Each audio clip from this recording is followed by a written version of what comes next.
August 22nd, 2018. These are, well, they heard me. They heard me. Maybe I should take the earbuds off because I don't know if you heard that, but all the puppies started talking right then. This is Country Mischief litter here. I just opened up her sunroof. Get a little light in here. These guys are, believe it or not, I want you to see the size of these puppies. That's my hand. These are 2 days old. I mean, one, technically. She was in labor for a long time, pushing out these pups. There's 12 of them here. 9 females, 3 males, which is unusual, but not at all a surprise because she wasn't given access to a male. Country snuck in a breeding before we even realized she was going into heat and separated her. So I figured, well, I thought maybe, I didn't think he got in at all, but I knew if he did, as soon as I saw her belly, I thought, oh boy, it'll be a bunch of girls. And there's a reason for that, which those of you who are familiar with some of the XY biology may already know, and I don't know if you can hear that. Others of you may not. It's kind of interesting. I might try to explain it here. But we got some nice colors. We got some blacks and dark brindles and reds. I'll light this up a bit.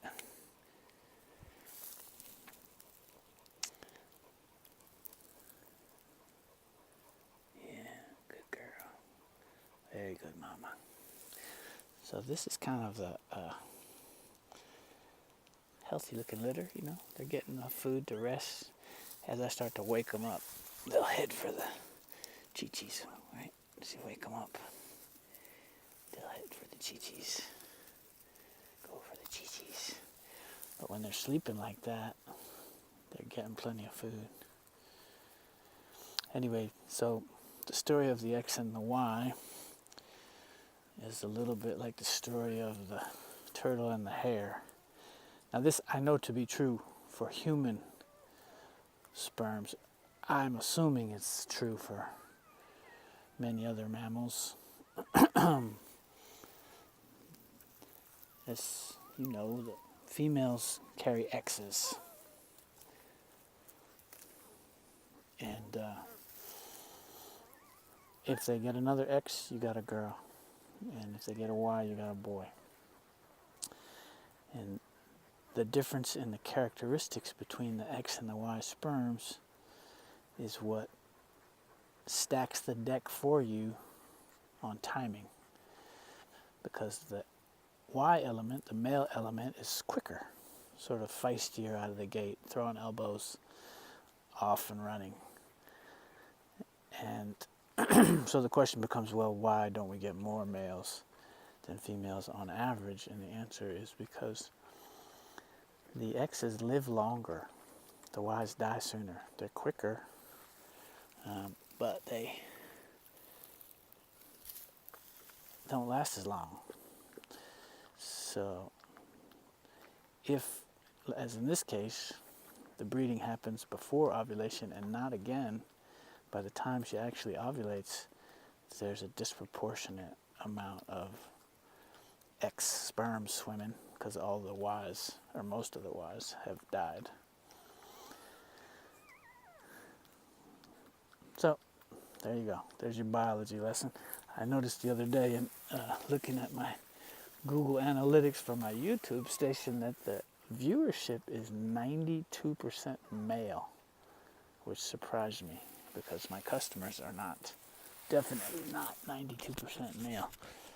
But for you young men out there reading or hearing or watching, the take-home message is, if you want to stack the deck, be careful when you bust your nut, relative in scientific terms.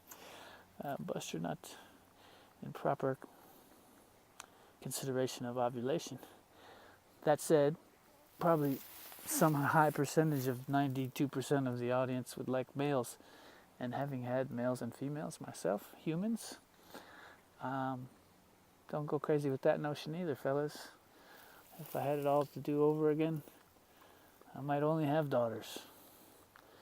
Males are more likely to have issues. That's a fact too. And that has to do with X and Y. There's a scientific term for that.